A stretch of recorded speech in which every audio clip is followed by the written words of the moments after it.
To demonstrate how to cut up a melon, I'm going to use a cantaloupe, but this technique will work with honeydew or really any other melon that is this shape with seeds in the middle, which you'll see in just a moment.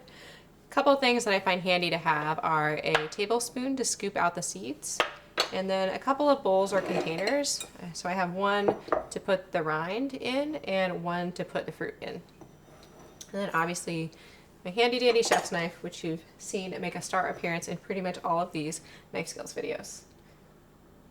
Just so you can see my cutting board better, I'll move the bowls off to the side, but I wanted you to know that they were there. Okay, so the first thing you want to do is really wash this well. There can be, bacteria, other things on the outside, so wash it.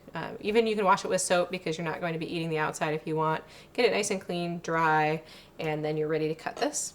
You can see that this is where it was attached to the plant. So there would have been, a green part, a little vine sticking out, and then this is the other end. So we just want to cut through here to here.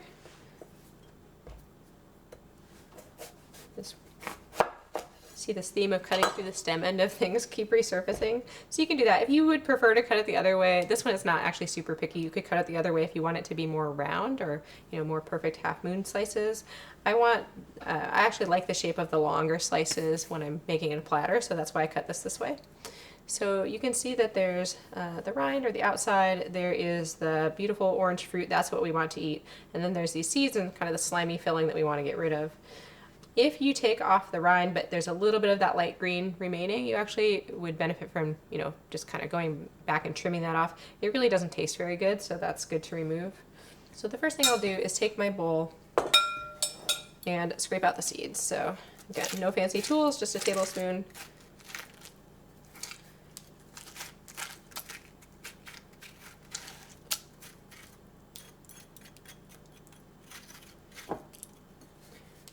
And I should mention how to pick out a good melon, right? So that's always helpful to know. When it's still together, if you smell toward the end that was attached to the plant, it should have an actual scent of the fruit inside. And if you don't smell anything, then it's probably not super ripe. The other thing that you can do is kind of press around on the outside. So it's harder to tell just by pressing. You really do want a fairly firm fruit. So if there's a lot of give, especially if your finger sinks into the melon, then it's rotten. But otherwise, just trying to see if you can smell, some really beautiful, sweet, ripe floral fruit scent is the best way to go about it, and then making sure to avoid ones with any bad spots. And otherwise, it's a little bit of a, luck of the draw, but those are some good strategies. Also, making sure to get some that's in season is another great way to find really tasty, sweet, ripe fruit.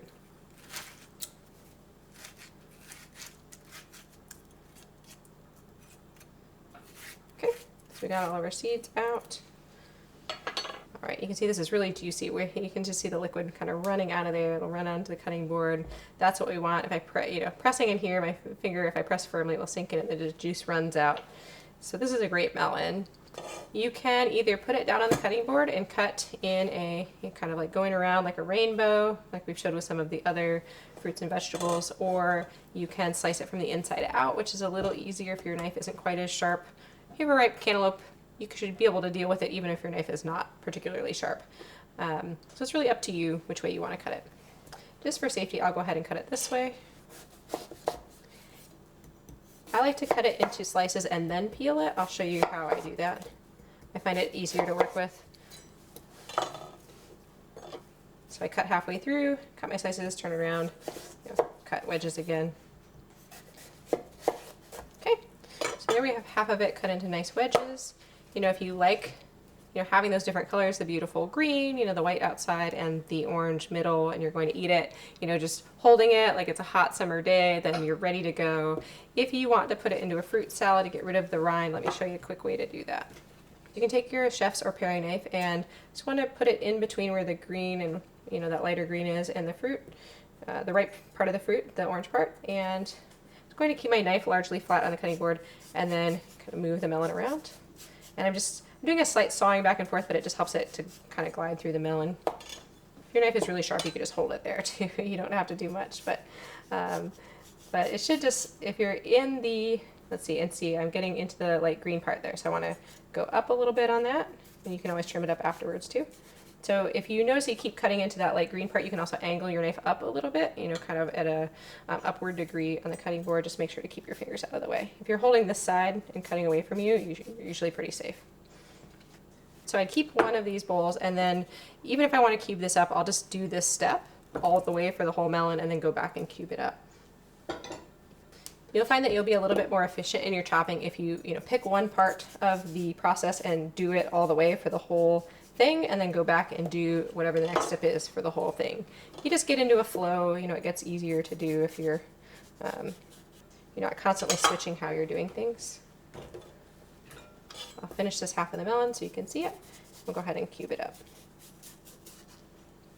So here we have our wedges of melon with the rind removed.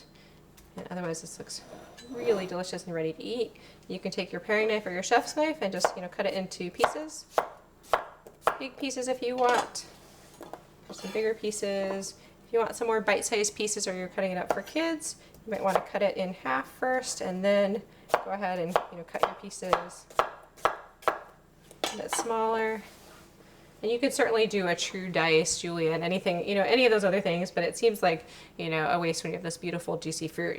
We just want a big bite to bite into.